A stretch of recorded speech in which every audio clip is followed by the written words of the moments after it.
E aí a gente tinha reuniões que tinha assim várias pessoas, 60, 70, 80, 200 pessoas, assim, não, agora a gente vai ter que fazer uma, uma plataforma um pouco mais profissionalizada. E o que que a gente via, Vitor?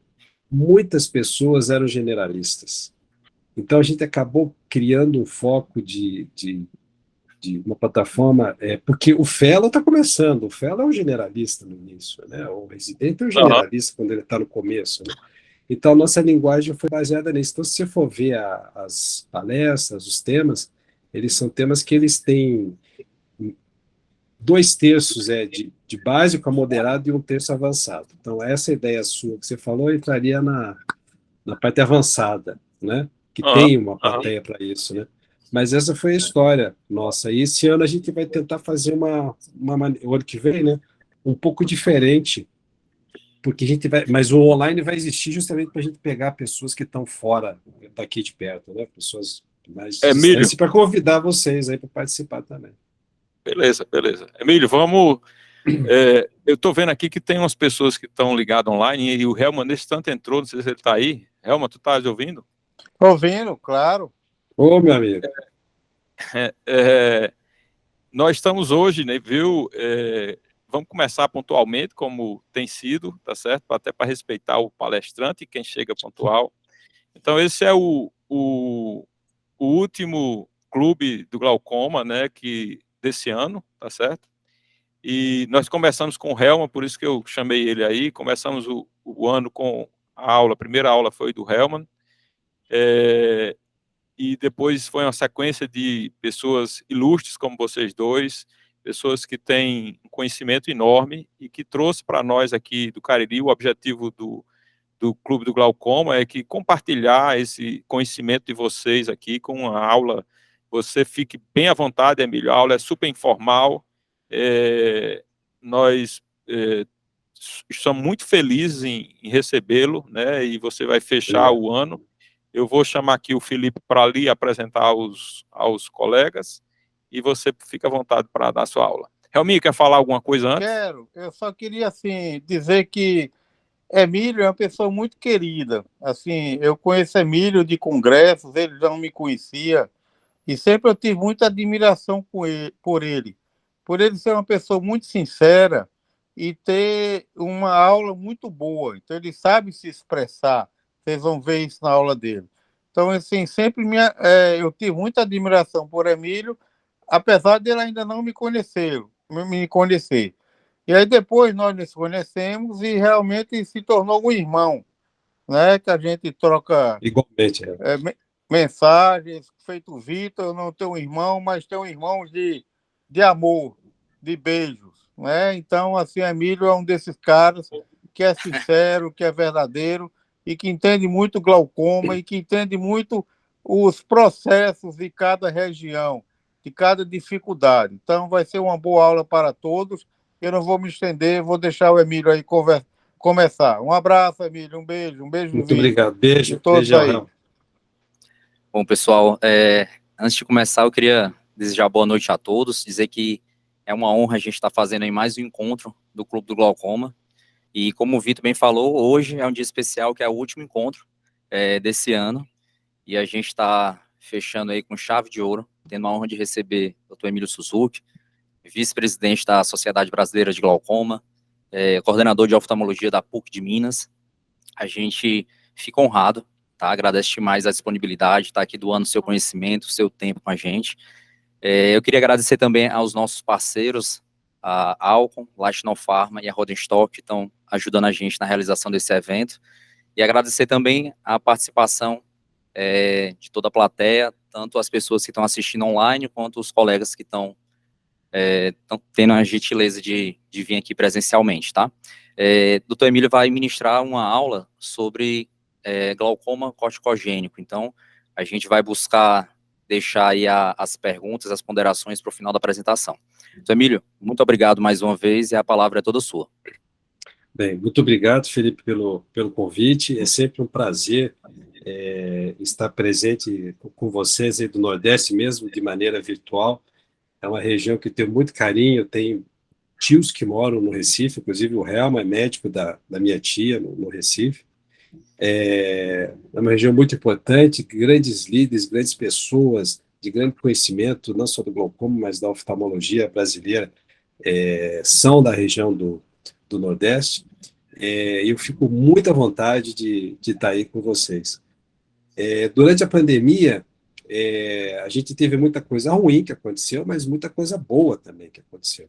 E uma dessas coisas boas foi conhecer mais pessoas. Muitas dessas coisas boas foi estreitar laços de amizade com pessoas que eram conhecidas, com pessoas que a gente só se via eventualmente em congresso.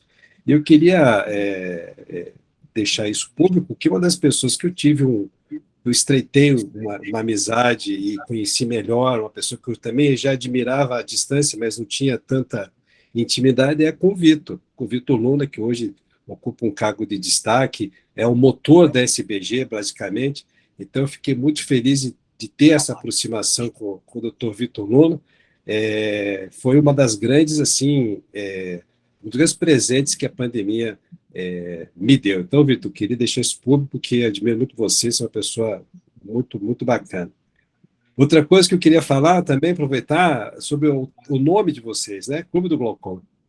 Eu queria pegar essa oportunidade também, aproveitar essa oportunidade e de requerer o royalty desse nome, porque, na verdade, esse nome, Clube do Glaucoma, eu criei esse nome há uns 10 anos atrás, aqui em Belo Horizonte, com a Alcon, viu, o Kátia, você que está aí, na época que o Fábio Alves era da Alcon, nós fizemos alguns eventos presenciais aqui em Belo Horizonte, Clube do Glaucoma, era bem esse o nome, e quando o doutor Nassim Calisto faleceu, a gente mudou o nome de Clube do Glaucoma para Clube Nassim Calisto. Tá? Então, igual o time de futebol, né, que ele começa com o nome e vai mudando, foi o que aconteceu com o nosso Clube do Glaucoma, que hoje chama Clube Nassim Calisto. Tá? E parabenizar o evento de vocês, agradecer aí, então, mais uma vez a oportunidade, os patrocinadores de vocês, e o tema que me coube falar com vocês é sobre o glaucoma corticogênico, basicamente os efeitos dos corticoides na pressão intraocular. Essa foi uma aula que me foi pedida há um tempo atrás pela Soblec. Então, eu tentei deixá-la bastante didática para um entendimento mais generalista, mas com uma pegada nossa do glaucoma. Está passando aí, gente? Está ainda no primeiro slide. Você já passou? Eu já passei.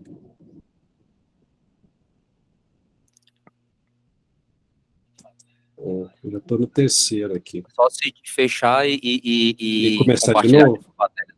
Tá. Isso. Assim passa, né? Passa. Okay. Pronto. Vamos ver se foi. Está passando? Está passando. Né?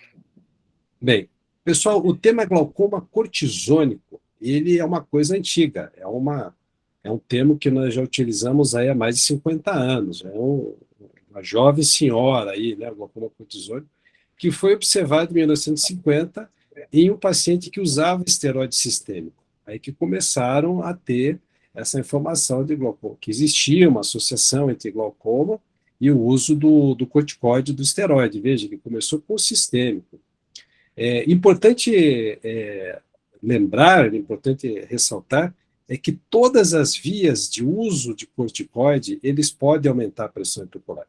Então, muitas vezes a gente fica limitado ao sistêmico, ou ao colírio, ou à pomada, mas todas as vias, logicamente, umas com mais intensidade, outras com menos intensidade, elas podem ser causadoras, não do glaucoma em si, mas do aumento da pressão intraocular, que são coisas diferentes.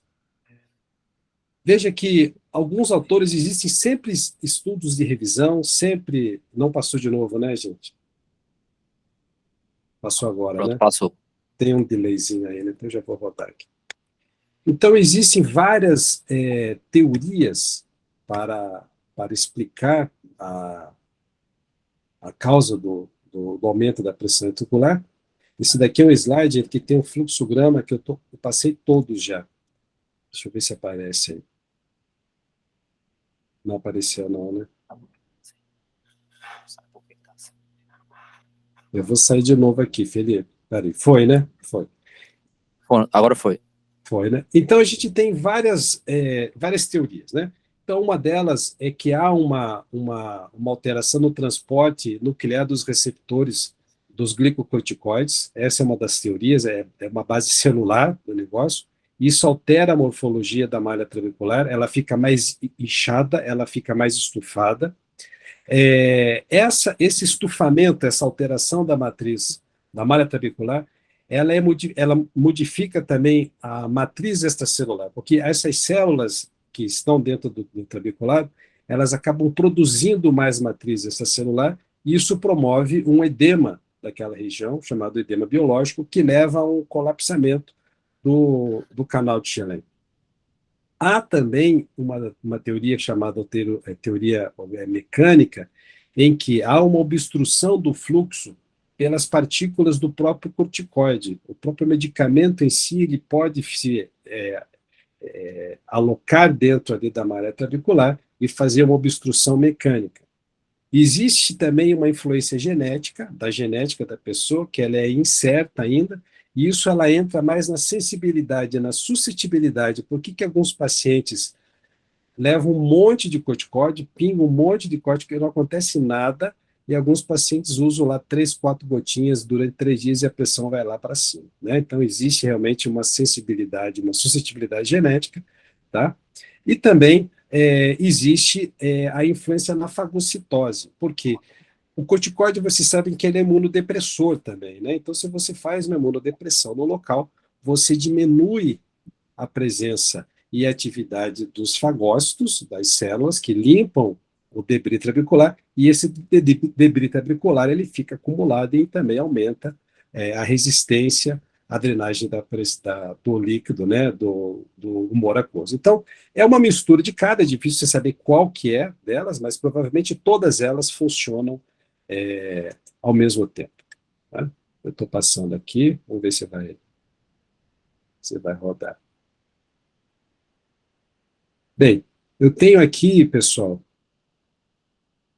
estou esperando rodar aí para vocês. Passou aí já, Felipe? Não, ainda está no mesmo slide. Bem, pronto, foi. Aqui eu estou mostrando para vocês uma das teorias celulares e da matriz extracelular, como é que funciona. Olha só que interessante. Então, isso aqui na célula, nós temos uma célula trabecular normal, essa célula amarela. Tá? Dentro da célula, nós temos 2 receptores. Nós temos o receptor beta e o receptor alfa. O receptor beta, ele inibe o receptor alfa. Então, a gente tem que ter um equilíbrio entre esses dois receptores, porque o receptor alfa é aquele que produz a matriz extracelular, que é o que promove o inchaço, é o que promove o edema biológico que a gente fala. Então, se a gente tem um equilíbrio entre receptores alfa e receptores beta dentro de uma célula, você tendo o estímulo ao corticoide, um inibe o outro. Você tem um que é estimulado, mas você tem a outro compensando a produção do mesmo. Então, você há um equilíbrio e você não tem tanta produção de matriz extracelular. Uma célula glaucomatosa, esses autores, eles acreditam que há menos receptores beta, que são os receptores que inibem os receptores alfa. Então, se eu tenho uma exposição ao corticoide, é por isso que aí os pacientes com glaucoma ou que têm suscetibilidade ao glaucoma, eles aumentam a pressão. Esse esteroide, ele vai estimular o receptor alfa, mas ele tem menos receptor beta na célula para inibi-lo, de maneira que você não tem um equilíbrio, de maneira que você não tem, assim, a contra-regra da produção da matriz extracelular. Tá? O difícil é você saber, né, como é que a gente identifica esses pacientes. Isso, basicamente, na vida diária, só clinicamente, basicamente, só utilizando para saber.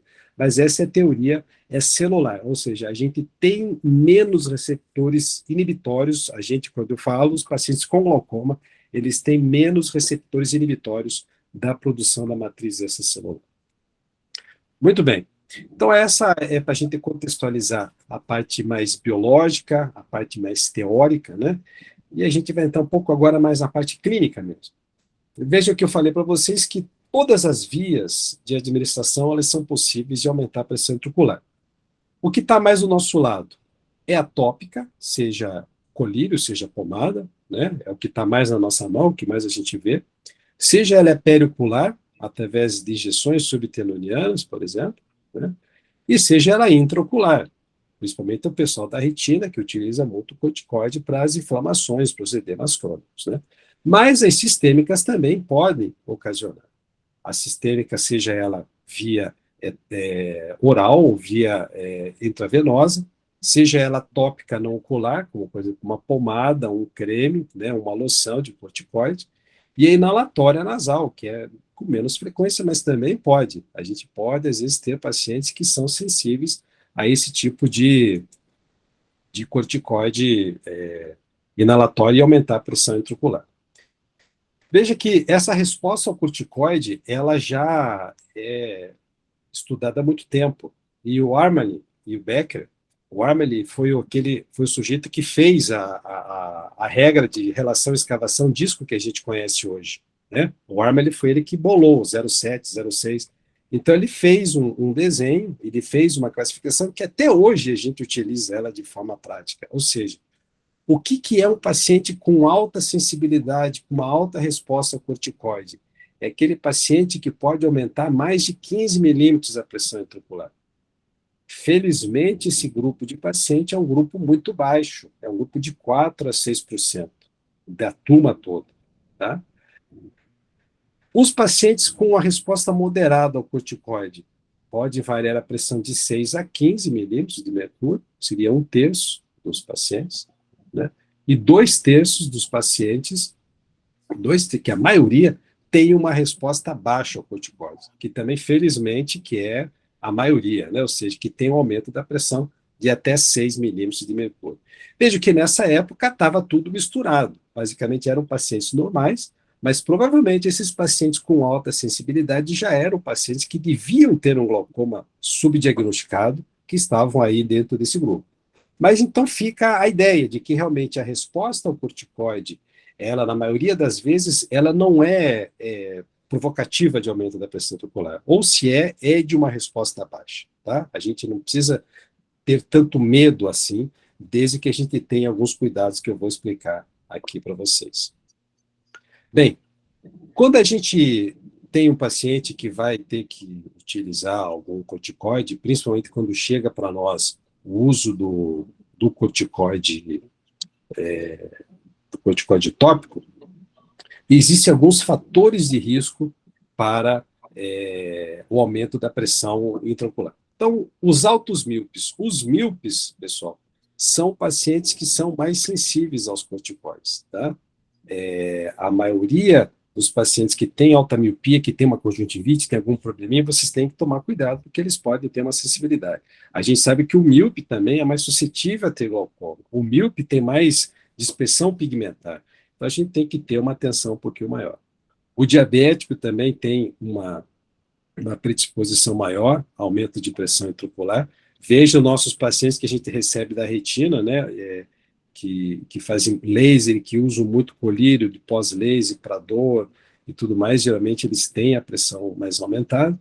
Pacientes que vêm de doenças reumatológicas, porque já são pacientes mais sensibilizados ao uso sistêmico do corticoide, aqueles pacientes que já utilizam há anos o meticortem, utilizam há anos outros corticoides e assim ficam mais sensíveis, né, ao uso de colírios ou de pomadas, né, nesses casos.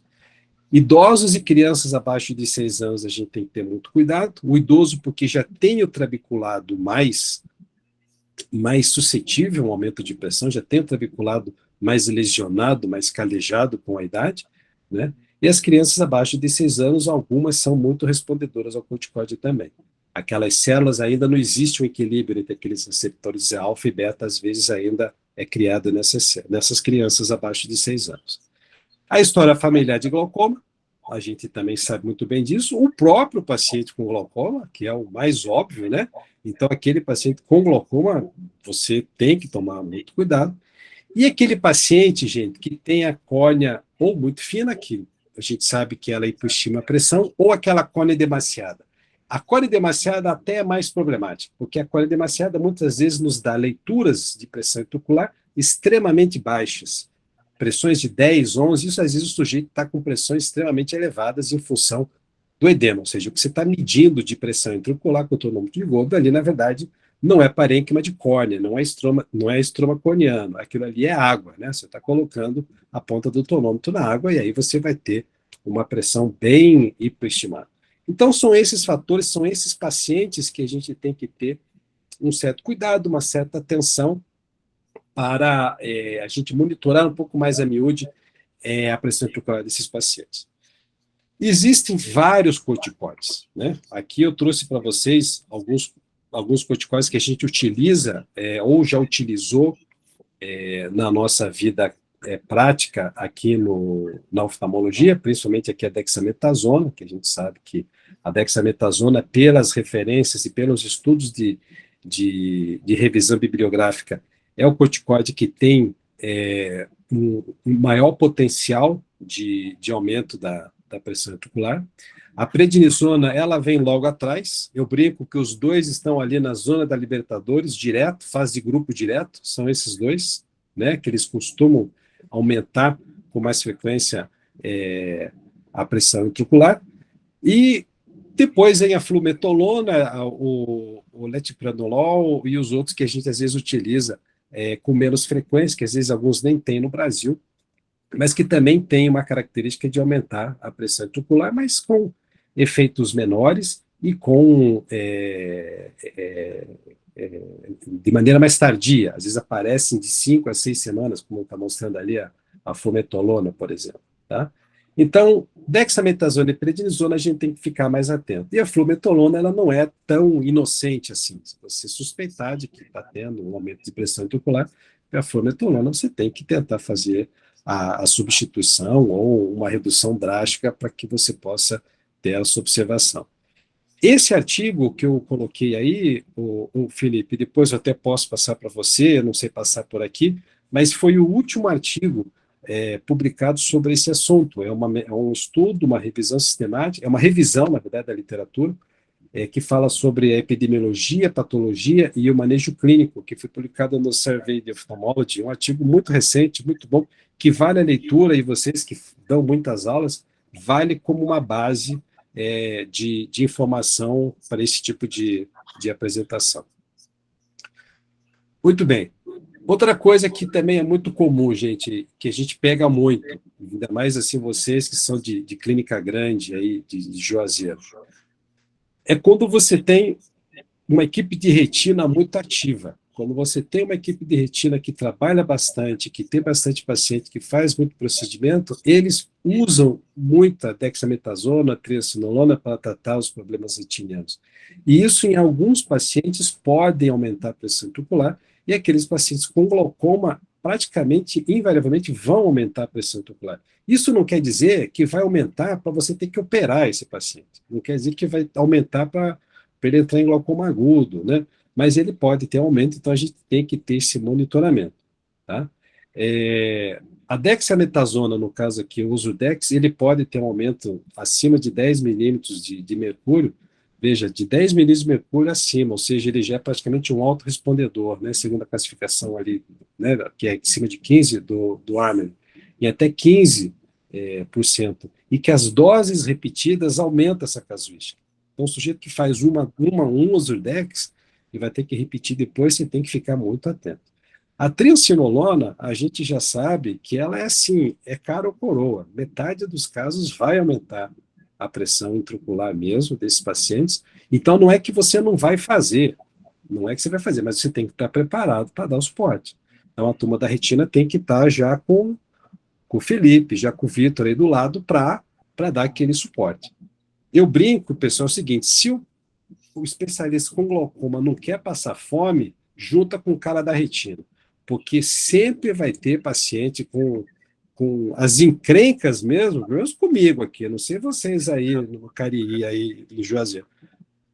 As bombas que eu pego aqui vem tudo da retina, sabe? Vem tudo da retina.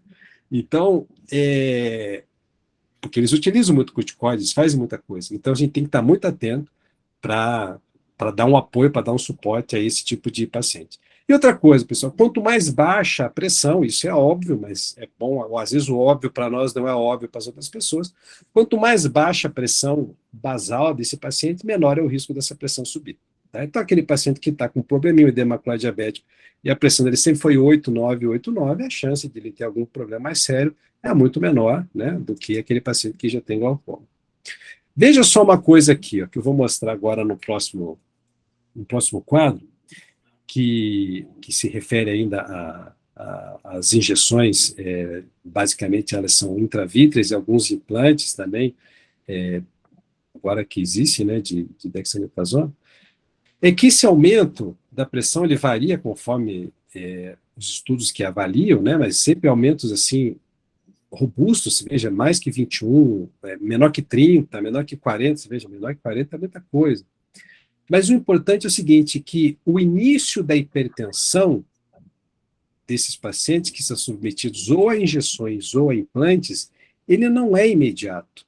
Então, uma coisa, se o paciente fez a injeção num dia e o colega pede para você monitorar no dia seguinte ou 2 dias depois, nem sempre você vai estar no timing para você detectar essa hipertensão. Então, existem estudos que mostram, por exemplo, que na triacinolona, esse aumento pode acontecer até 20 semanas depois do uso. Tá?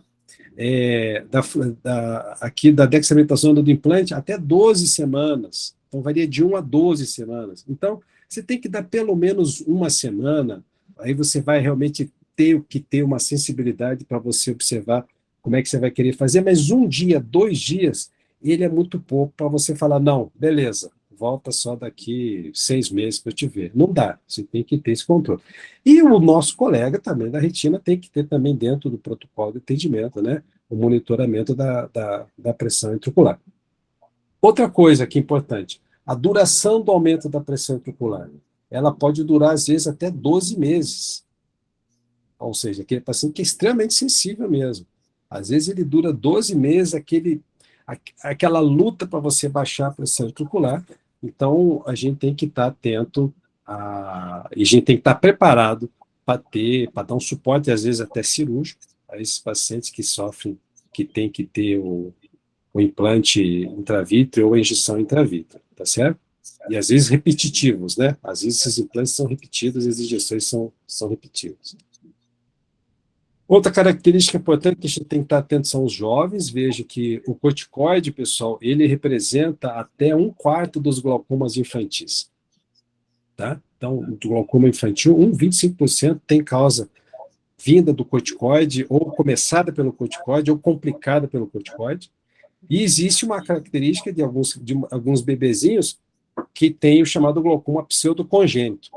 Hellman é uma referência aí no Nordeste de glaucoma congênito, já deve ter pego, a gente pega isso aqui, e é por isso que aqui na graduação, o Felipe, que quando a gente dá aula para o pessoal da graduação, a gente não gosta muito de dar nome de corticoide para clínico geral, sabe? A gente não gosta de estimular o uso de corticoide, justamente por isso, tá? Aquelas criancinhas que vêm ali com, às vezes, obstrução de vias lacrimais, que tem que usar só um Tobrex, só uma tobramicina para resolver, e acaba usando Tobradex, usando, né, corticoide junto, e acaba induzindo a um glaucoma pseudocongênito, que acaba, às vezes, levando até a cegueira dessas criancinhas.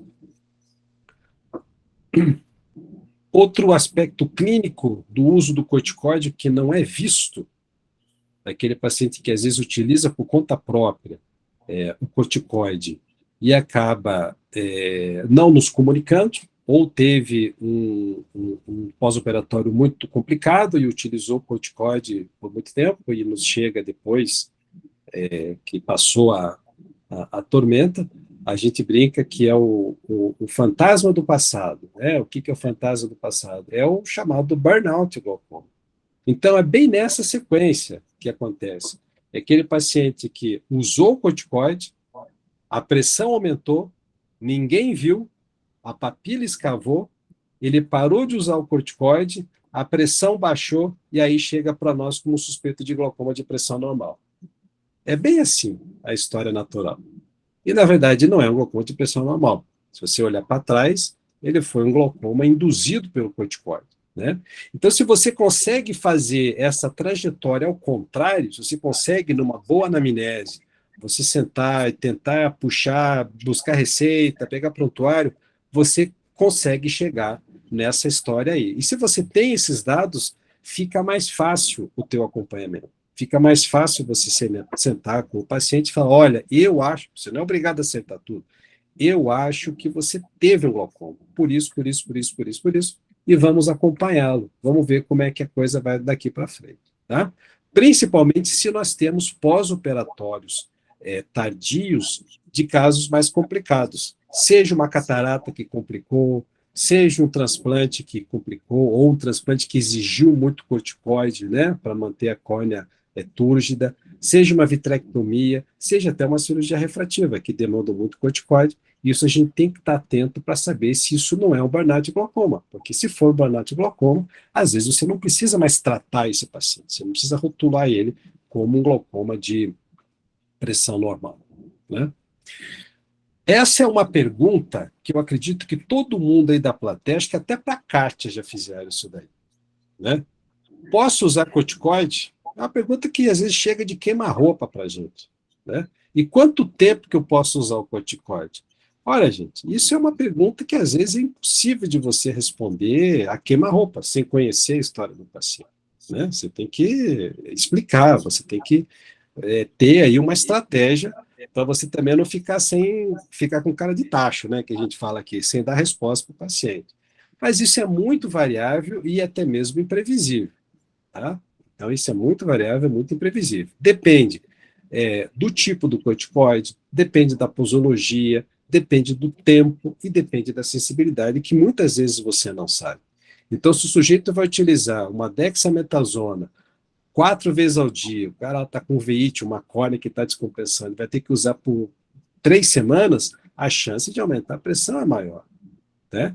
Você tem que ficar monitorando ele.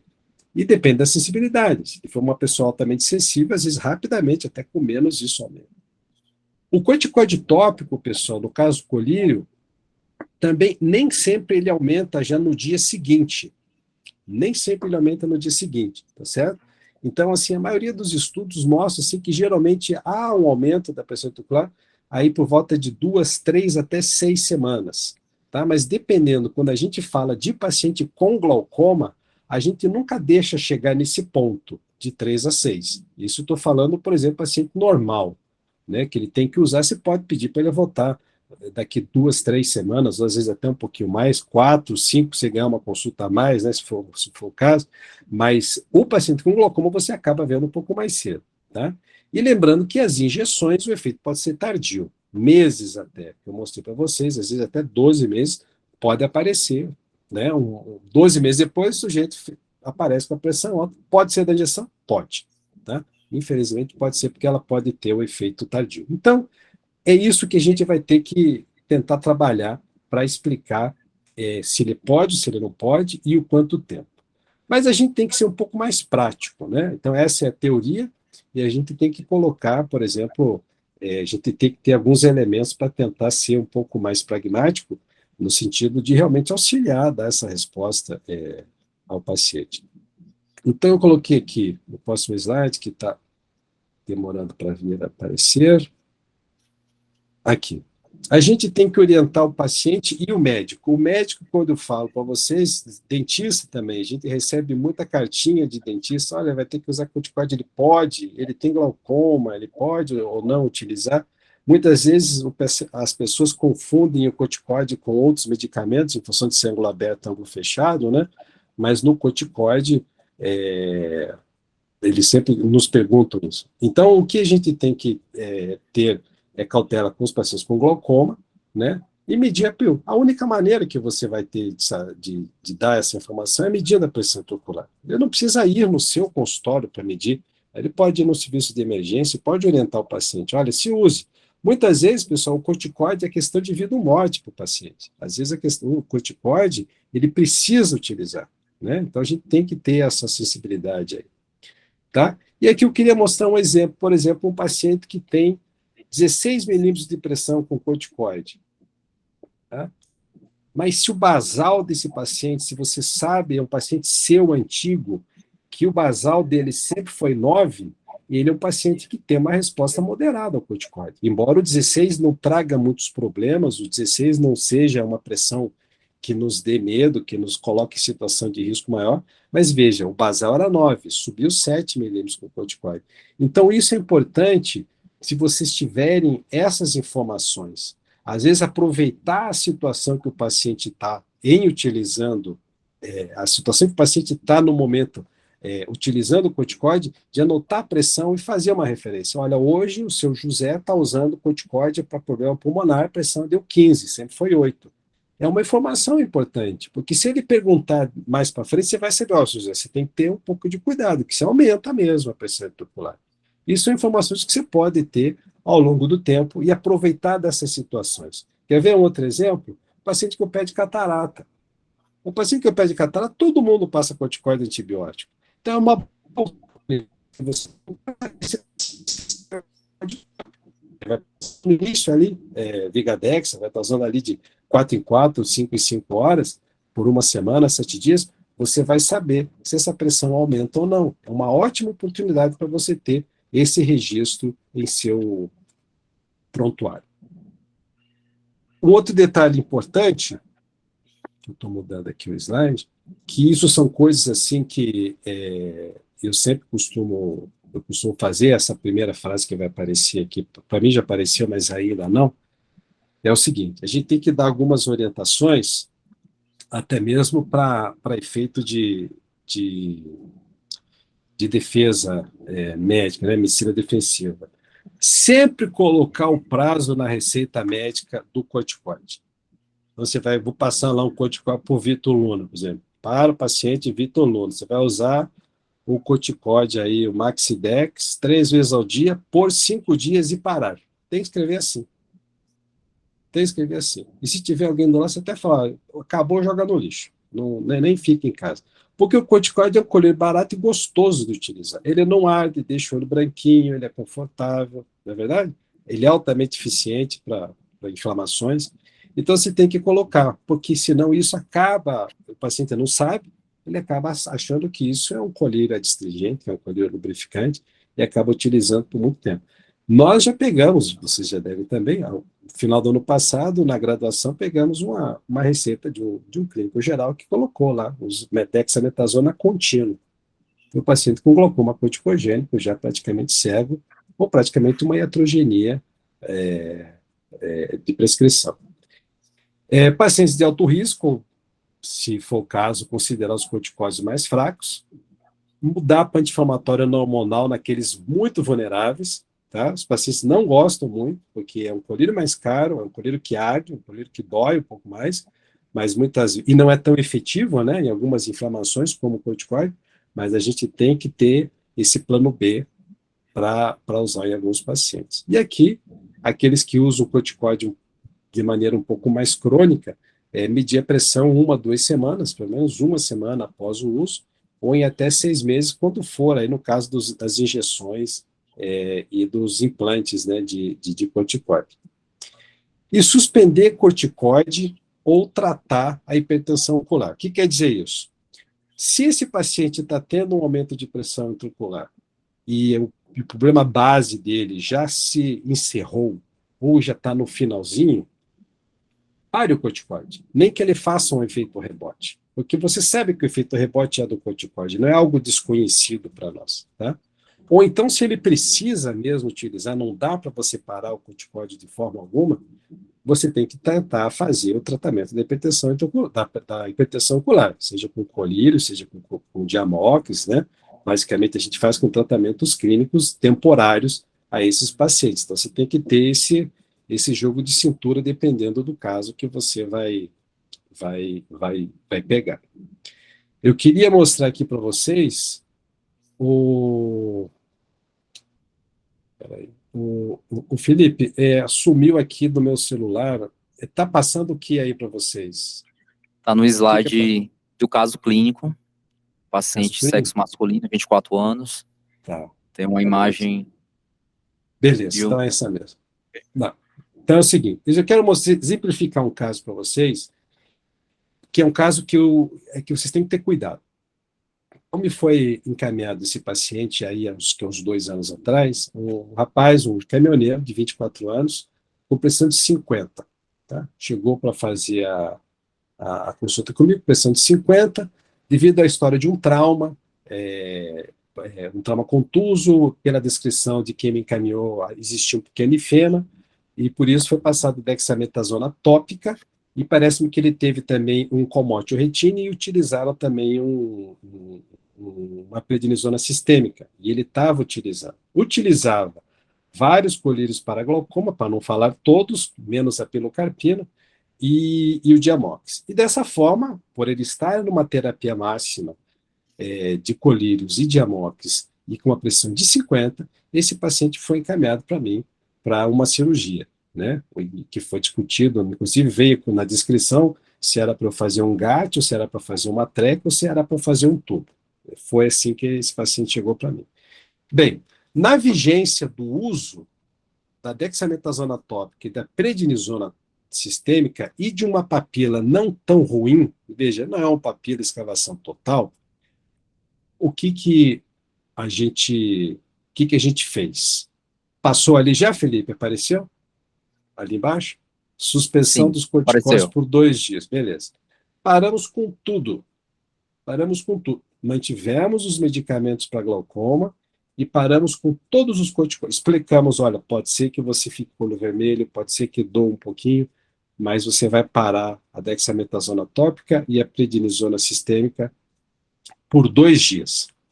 E, para nossa surpresa, 2 dias depois, esse paciente volta para mim com uma pressão de 9, só utilizando os medicamentos para glaucoma, que era o Diamox e todos os colírios, menos a pilocarpina, e olha o que aconteceu com a papila dele. Essa era a papila original dele.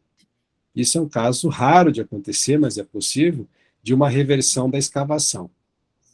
Então, era um paciente que estava tendo uma hipertensão exageradamente alta por corticoide tópico e por corticoide sistêmico, e pelo simples fato de eu reduzir, de eu suspender esses medicamentos por 2 dias, ele já teve um efeito altamente benéfico na pressão intraocular. Ou seja, ele não precisou operar, né? E, na verdade, se eu tivesse operado, era aí que eu ia ser iatrogênico. Eu ia provocar uma hipotensão. Muitas vezes, se você pega pacientes com uso crônico de corticoide, se opera e depois ele fica com aquela hipotensão arrastada, olha, pode ser que ele não precisava ter sido operado. Pode ser que ele era um glaucoma corticogênico que a gente não deu tempo de testar, né? Às vezes não dá mesmo, né, gente? Mas no caso aqui tive esse sucesso, e mostrando aqui a reversão da papila. Olha isso daqui, então, uma pressão de 50, como é que era a escavação dele, essa pressão, até a imagem era ruim, né? Porque talvez ele tivesse um pouquinho de edema de córnea, por conta da pressão alta, e depois ali, um nervo normal, né? Uma reversão total da escavação com 9 de pressão. Então, como conclusão desse tema, a gente tem que saber que o risco ele existe, né? E é impossível, gente, a gente adivinhar se isso vai acontecer ou não.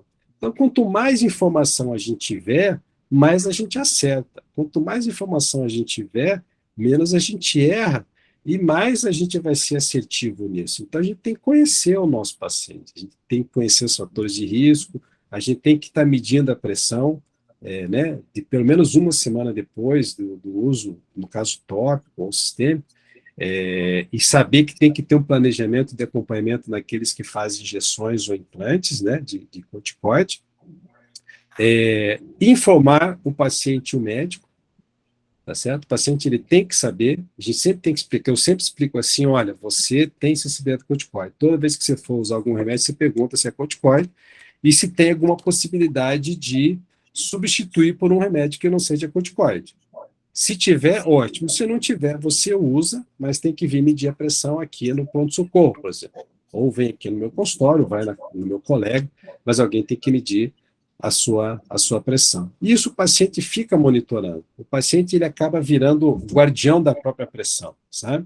E a gente tem que informar também os colegas, né? Que às vezes muitos colegas nos mandam cartinhas, né? Perguntando sobre isso, e basicamente o que eu escrevo é isso que vocês estão vendo. Então, cautela e acompanhamento é muito importante, e a gente tem que estar pronto para tratar essa hipertensão, com todos os armamentos que a gente tem, sendo que o primeiro deles é a suspensão do corticoide, desde que possível, e depois todas as composições terapêuticas que todos nós conhecemos, vocês aí que são super bons em glaucoma aí do Nordeste sabem fazer, para a gente amenizar essa hipertensão, considerando que muitas vezes esse aumento ele é transitório da pressão intraocular.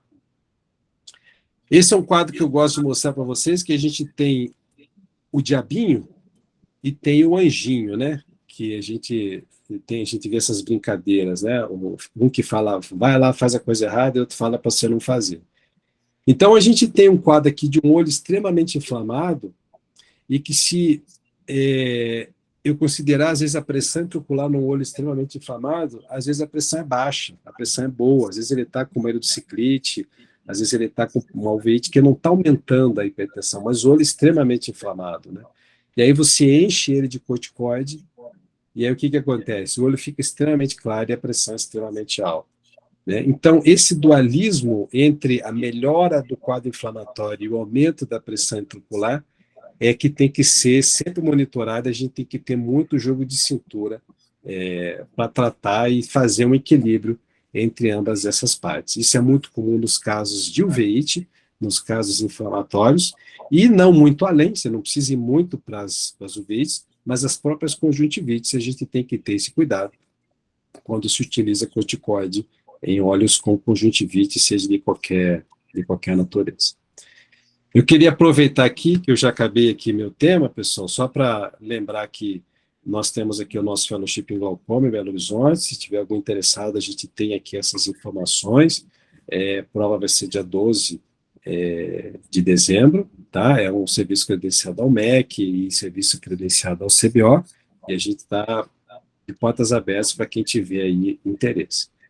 Eu queria também lembrar, né? Senão o Vitor vai ficar chateado comigo, mas eu, Vitor, lá na SBL eu coloquei em tudo, lá no outro congresso que teve aqui em São Geraldo, coloquei todas as aulas do nosso congresso da Sociedade Brasileira de Glaucoma, que vai ser pertinho de vocês, em Porto de Galinhas, 9 a 11 de março, não vai ser em maio, que geralmente tem maio, essa vez vai ser em março, então já dá para se programar.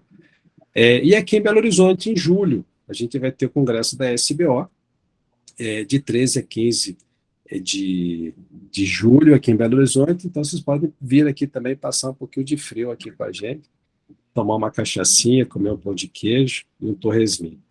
E dessa forma finaliza a minha apresentação e eu agradeço a oportunidade de vocês. Muito obrigado.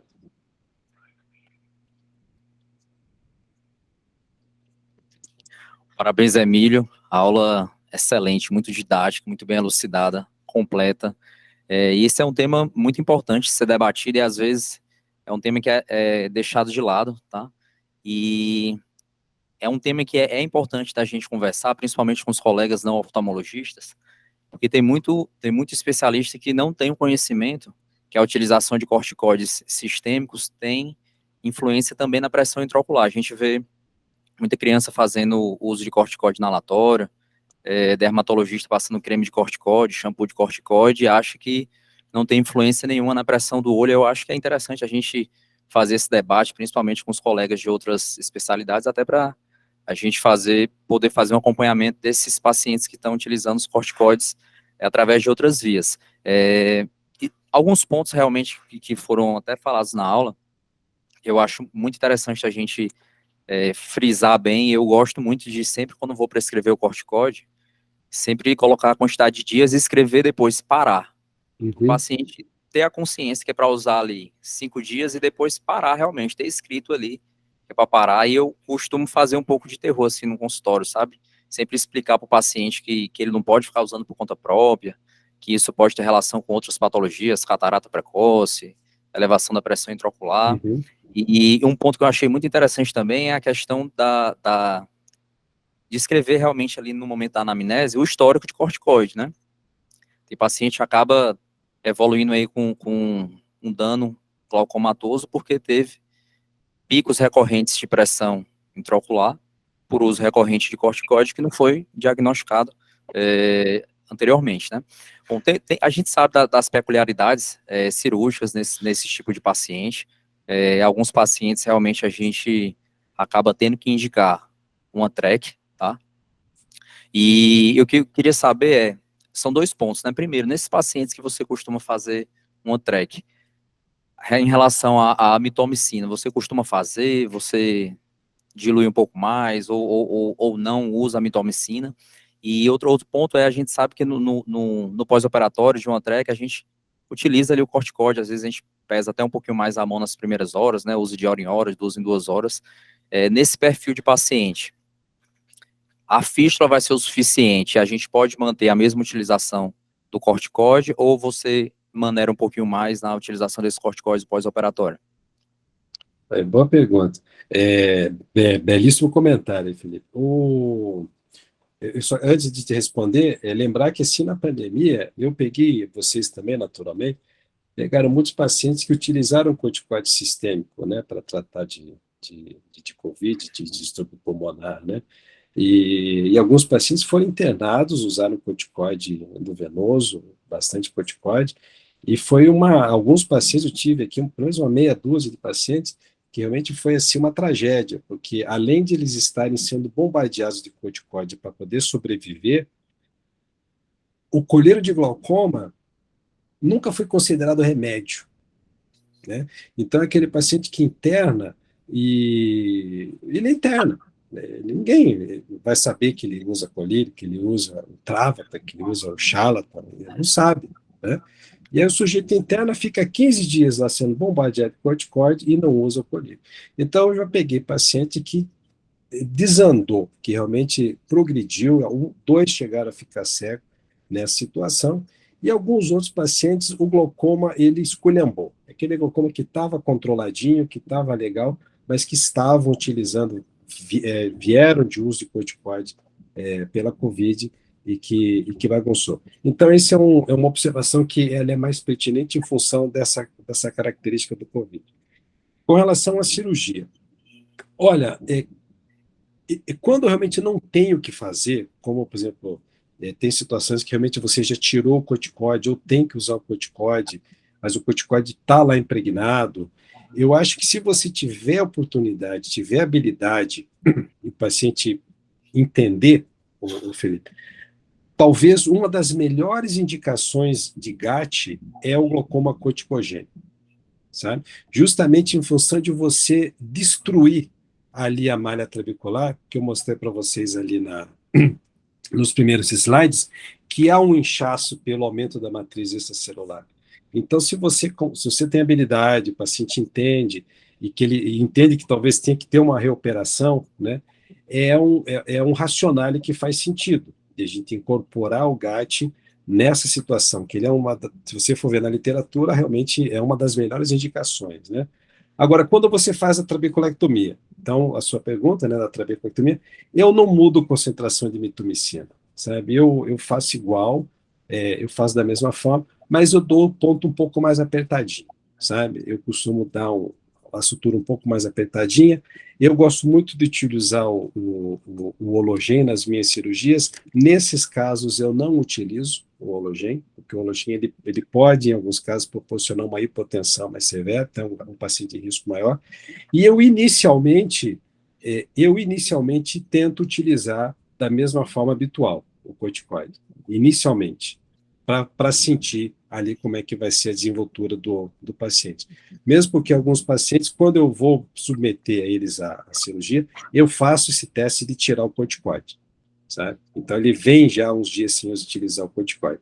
Então, eu tento. Agora, se eu vejo que está tendo alguma resposta, aí eu vou maneirando, eu vou sentindo, ou reduzo, ou eu mantenho, às vezes, uma vez ao dia, ou eu mudo para algum outro corticoide. Um outro detalhe importante é paciente de assistente. Não sei como é que é a experiência de vocês aí, mas o paciente com assistente, eu acho que o assistente em si, ele no pós-operatório de um faco assistente, ele deixa o paciente mais sensível ao corticoide, que ele tem glaucoma. sabe? Eu acho que é porque talvez como ele rompe ali, ele deve liberar mais matriz extracelular ali temporariamente. Então, às vezes, é aquele paciente que você tem que monitorar, sabe? No dia seguinte, nos primeiros dias, tal, a pressão dele para ver se ela não sobe por causa do corticoide. Aí você tira o corticoide ou reduz bastante o corticoide, a pressão fica lá embaixo, ela cai. Então, essa é uma característica que eu observei nos pacientes de pós-operatório de assistente. Tem que ter esse cuidado no corticoide com eles também.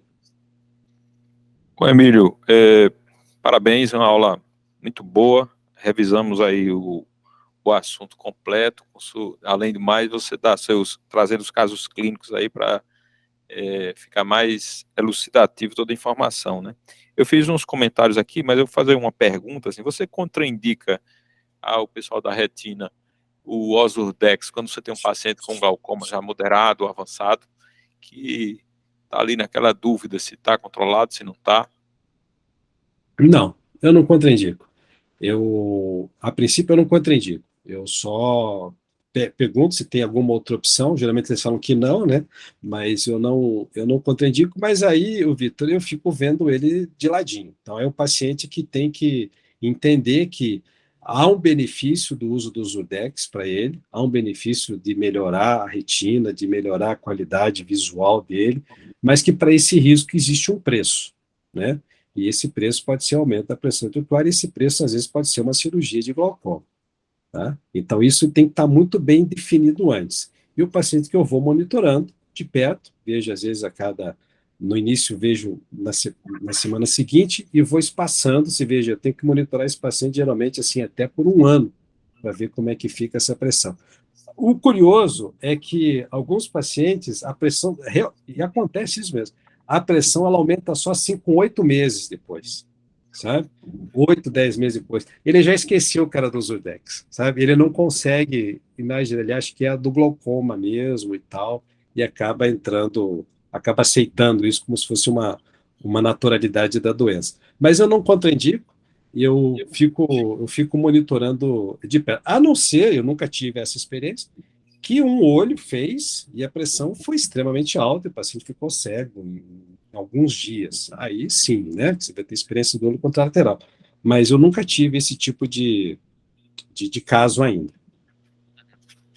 Eu fiz uns comentários, né? O corticoide é super prescrito, isso a gente sabe, né? Uma das drogas mais prescritas, das classes de droga mais prescritas, e que de fato devia haver uma regulamentação melhor, né? Então você compra na farmácia no balcão sem nenhuma prescrição, né? Todas as formas de aplicação, tópica, sistêmica, tudo você chega na farmácia e é barato, né? É uma droga super barata e no caso do uso tópico, como você falou, super eficaz, né? Você está com o olho vermelho, pinga um Maxidex, um outro qualquer corticoide e o olho fica branquinho e todo aquele mal-estar passa, né?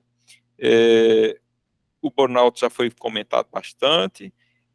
As opções ao corticoide, né, eu acho que é importante também nesses casos de uso crônico da necessidade, né, os alérgicos, ver o uso de outras drogas, tacrolimo, até a ciclosporina, né, utópica, que tem ação legal nesses casos inflamatórios crônicos, né, para a gente usar menos corticoide. Felipe falou das vias não usuais, às vezes o cara faz hipertensão com um shampoo de corticoide, né, um anticaspa, uma coisa que tem corticoide, e pode ficar... Você falou bem, que eu tinha colocado aqui também para lhe perguntar, né, sua opção de fazer cirurgia de malha trabecular, né, a GAT, o CARRU, que são cirurgias legais, porque a fisiopatogenia da hipertensão pelo corticoide está lá na malha, né, então você abordando aí, você... E esses tinham sido meus comentários. Alguém da plateia quer fazer alguma pergunta ao Emílio? A gente tem na plateia aqui, Emílio, nós estamos, o Juazeiro do Norte fica aqui, é o coração do Nordeste, viu, Emilhão? Você já me falou, A gente está a 600 quilômetros de Recife, 500 e pouco de Fortaleza, 600 de Teresina, e aqui nós temos um colega que é um irmão nosso aqui de Juazeiro, mas que faz clínica em Araripina, e ele veio de Araripina ver você aqui. Araripina muito obrigado. A 100 quilômetros aqui. Zé Wilson é um irmão nosso aqui. Muito obrigado, doutor José, pela presença. Fico muito honrado aí com a sua viagem até Juazeiro. Estou lhe vendo aí no finalzinho.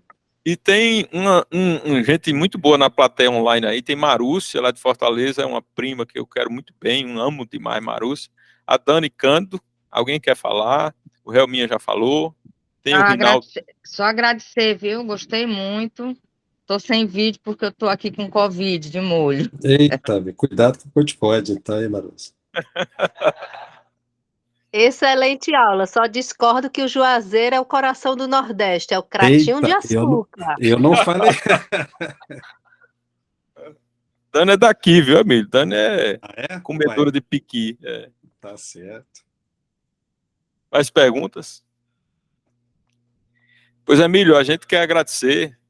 Você está encerrando o Clube do Glaucoma.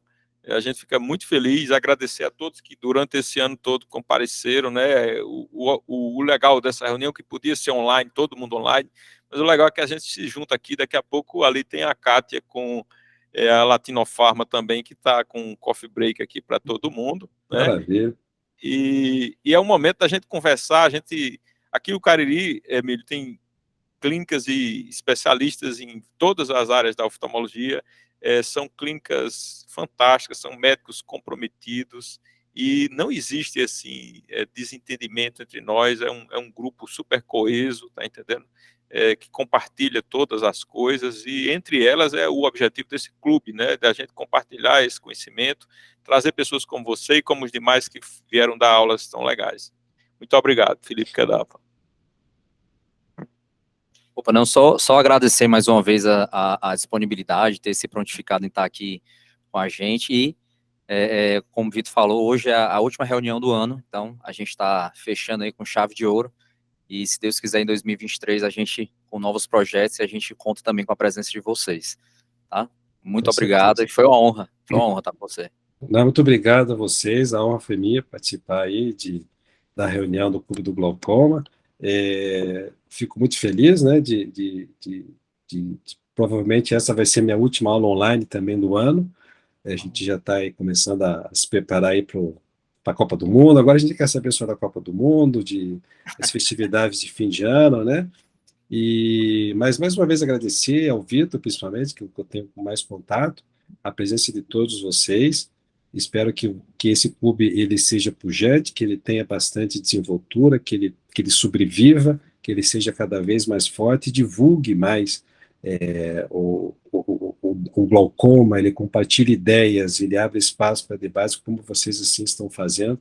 E esse é o caminho, né, para a inclusão, esse é o caminho da disseminação do conhecimento de forma clara e de forma verdadeira. Então, vocês estão de parabéns e contem comigo, se vocês precisarem. Estou sempre às ordens. O Vitor, você e o Felipe agora têm meu contato, né? E a gente está às ordens aqui em Belo Horizonte para ajudar e para recebê-lo sempre que for necessário. Muito obrigado. Obrigado, Emília. E só pode também, aquele artigo, pode enviar para a gente. Eu vou te mandar.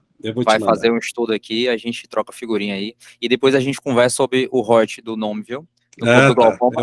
Tá registrado. Tá bom, gente. Boa noite, viu? Um abraço. Obrigado. Tchau. Tchau. Feliz Natal. Tchau.